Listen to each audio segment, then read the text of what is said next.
with that note be in mind, a lot of Yeah, that's because of the types of conversations and disclosures that a person who's looking to apply for insurance has with their advisor. So totally. the more that you're able to disclose to your advisor, the quicker they can help assess that rather than wasting time and getting, you can often ask for like a preliminary assessment before you submit an application to a degree. And another thing to note that you identified, Jay, I think is really important is that, you may not know about a certain medical condition or something that you have, but you might be undergoing some testing. So if you're waiting on test results from an ultrasound or an MRI or something of that nature, often that will stall an application because the insurance company isn't going to make a decision until they see what did those results provide.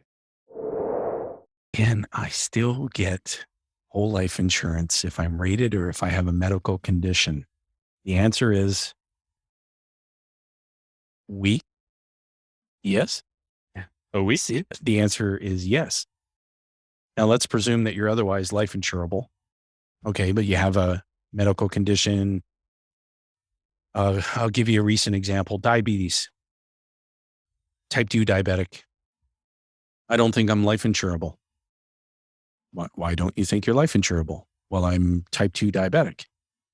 Well, I'm not an underwriter. And the person who lets us know whether or not you're in fact life insurable is an underwriter. So why don't we get in touch with the underwriter? Well, how do we do that? We apply for a policy. Oddly enough, they won't take your calls otherwise. Yeah, they got no sense of humor at all. Those guys don't want to talk to you unless there's an insurance contract coming in, a policy application coming in. And what's important to understand, so the word rated, right? If rated, what does that even mean? Well, let's do this. Rich, do you have your Illustrator handy?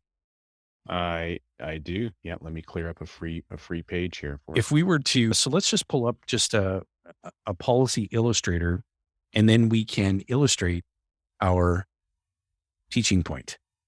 Now, in this scenario, we're going to be dealing with a 45-year-old male who's a non-smoker, but is a type 2 diabetic. Okay.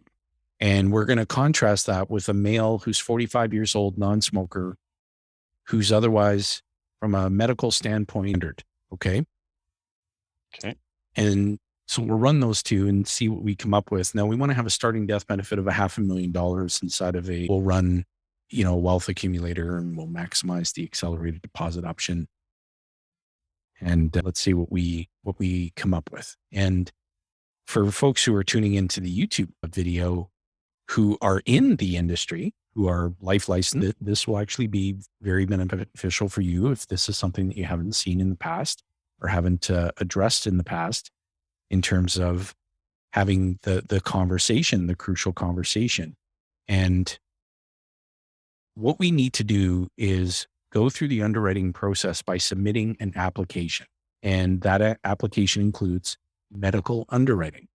So the underwriter at the insurance company takes a look at your medical history, your family medical history. Being that you're type 2 diabetic, that is going to automatically trigger what's called a attending physician's statement. So there's a document that insurance company will request be completed by your attending physician, your family doctor, whomever provides you with primary medical care. And then the underwriter will make a determination as to whether or not, based on all of the medical evidence gathered, that whether or not they're going to offer you the opportunity to purchase the insurance contract. Now, if you're otherwise healthy and no medical conditions, every contract is issued rated, and the rating begins at standard. That's the best. If you were to think of, how do I get the best rating? Well, the best rating on a dividend paying participating whole life insurance contract in Canada is a standard rating. Okay. From that point, we start to see percentage increments on the rating table. And those percentage increments go from anything above standard all the way to 600%. If you get to a 600% rating, you're 1 percentage point away from never being life insurable again. If you're somewhere between 600% and standard, you are life insurable, and you should purchase some insurance. Get your hands on it. And important to know, if you're at a rating level, the reason to get the insurance went up, not down. Thank you. The sense of urgency. Right. If the insurance company who've been doing this for a really long time, they took a look at your all the factors, and they said, boy, oh boy, hey, Richard, we're going to have to give you a rating, a substandard rating that, isn't standard, it's substandard, and we're going to rate you at 225%. You should be jumping all over that because they know something you don't know. That's right. They think that your best before date has gone up, meaning your time horizon remaining on planet Earth might not be as long as you had thought before you submitted that application. Precisely correct. And so let's pop up an illustration. Let's see. Yeah, I'm going to bring that up here. And, another thing we should be answering while we do this too, Jay, is, just describing like what kind of a health check is done as part of this process. Yeah. And then how do, existing health condition affect the eligibility? So I think we're kind of talking about that right now, but also just, indicating like what kind of health check is done. So I'm going to bring up the example that I've got here. And I chose the 45, but I did a rated version and I did a standard version. So here's the standard version first. So while we're diving into this, so to address what you just shared, Richard, so the medical underwriting process, the health questionnaire is going to literally cover every zone of the human body. So they're looking for neurological function. They're looking at, cardiovascular, looking at kidney function, liver function, all of those elements put together to determine your medical suitability for being approved for a life insurance contract. And if you think of conditions like cardiovascular disease, cancer, some of the more common instances, it's not that a person would not be life insurable again. It just means just not right now. Hey, I just got, diagnosed with this condition, some form of cancer, or, I just suffered a heart attack. It's not that you're never going to be life insurable again. It may just be not right now. The application wouldn't even go into the insurance company if that was the case. The life license agent that's working with you would identify, okay, now's not the right time to submit it, but there may be another person that you have an insurable interest in that you might want to insure. So if you think about just the structure of this, you've got the policy owner, the life insured, the life insurance company. The policy owner and the life insured do not need to be the same people. However, that being said, a decline is rare. And a decline is rare not because it's rare on the part of the life insurance company. It's rare because the well-known declines are caught in advance before the contract application is even submitted to the insurance company. But from the insurance carrier itself, a decline is rare. So and with that note, be in mind, a lot of that's because of the types of conversations and disclosures that a person who's looking to apply for insurance has with their advisor. So totally, the more that you're able to disclose to your advisor, the quicker they can help assess that rather than wasting time and getting, you can often ask for like a preliminary assessment before you submit an application to a degree. And another thing to note that you identified, Jay, I think is really important is that, you may not know about a certain medical condition or something that you have, but you might be undergoing some testing. So if you're waiting on test results from an ultrasound or an MRI or something of that nature, often that will stall an application because their insurance company isn't going to make a decision until they see what did those results provide and was there any recommendations by your medical professional because of that result. Okay. So I'll bring up our example again here. So here's the standard one. Again, we used a 45-year-old. I just picked a random number of $500,000 of pure whole life coverage. And that has a premium at this stage with this company of about $13,510. And then we have a flexible paid up additions component of a little over 17 grand in this example. Now, there are many different ways that the policy can be engineered. This is just for simplicity in the example, what we want to look at is the minimum required premium for the same amount of death benefit. Mm-hmm. So this proposed life insured that you're looking at here is rated standard. So this person is otherwise medically healthy, no pre-existing conditions, The blood work came back fine. Urine sample came back fine. Everything is within normal thresholds. And in order for that person to purchase a starting death benefit of $500,000 in a dividend paying participating whole life insurance contract, the minimum required premium is $13,510. Now, if we stood alongside the type 2 diabetic who applied for the same thing, the same starting death benefit, where did we land with the minimum required premium? Now, I did a 225 rating, and I think you were asking me to do just a smoking rating is what actually took place. Is that correct? No, in this case with a type 2 diabetic, let's say, I mean, we can leave the 225, but it would probably be closer to 175. Okay. Well, I'll do the 225 because that's what I have up, and then Perfect.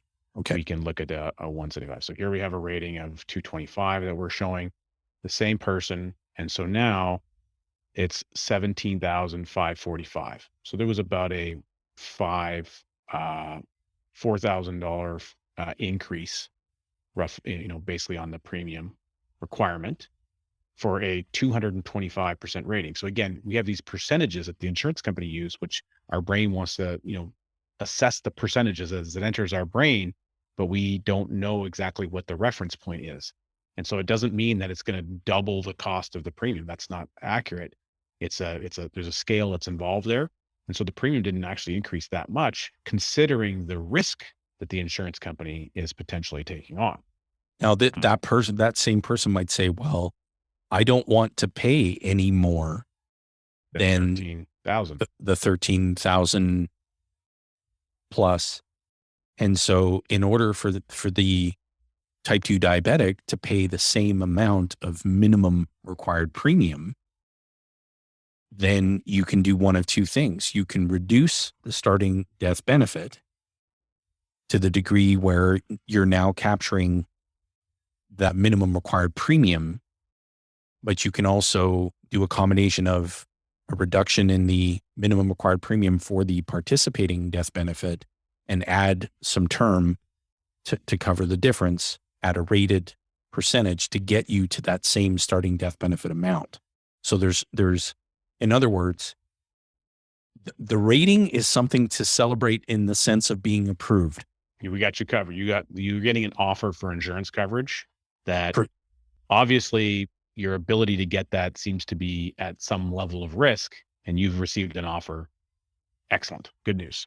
Big time. Good news. And if you want to start with the same amount of minimum required premium, well, then your death benefit decreases from $500,000 as a starting death benefit to $376,645.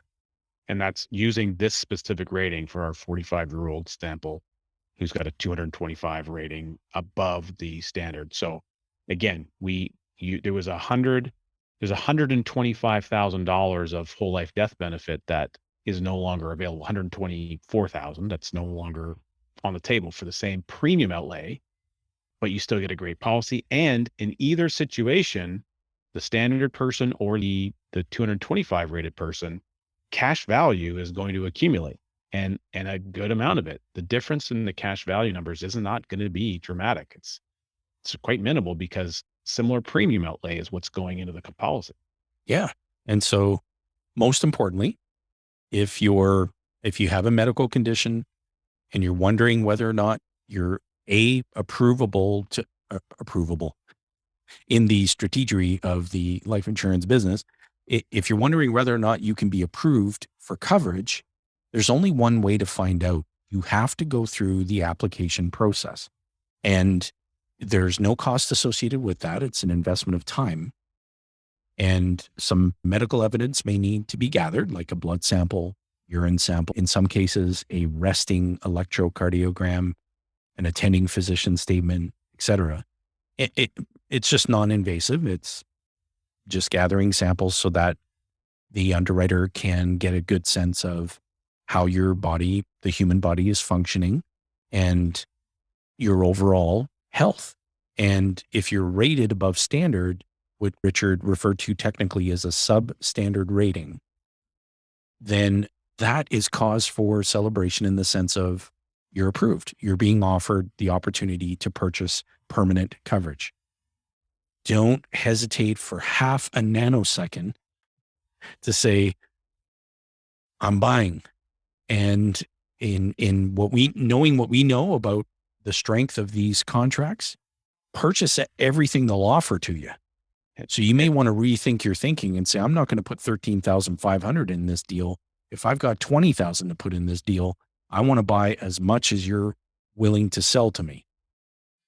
And additionally, sometimes the ratings that are received, they're temporary, meaning like, hey, if you make these adjustments and you get it reassessed after a 1 or a 2 year time frame, then we're willing to reassess the rating that we have on the policy as well. So that's another thing to be aware of. Now, Jayson, a question that would come up for people might be, hey, would this be expensive, or even is it difficult to set up, if I'm going to be difficult to insure? And I think, we've answered the difficulty question, because the answer is we don't know. It's only difficult in that maybe you have to hound your doctor to get a attending physician statement, or a nurse has to come to your house and, you have to pee in a cup. There's not a lot of difficulty there. So the difficulty level, I think, is quite minimal.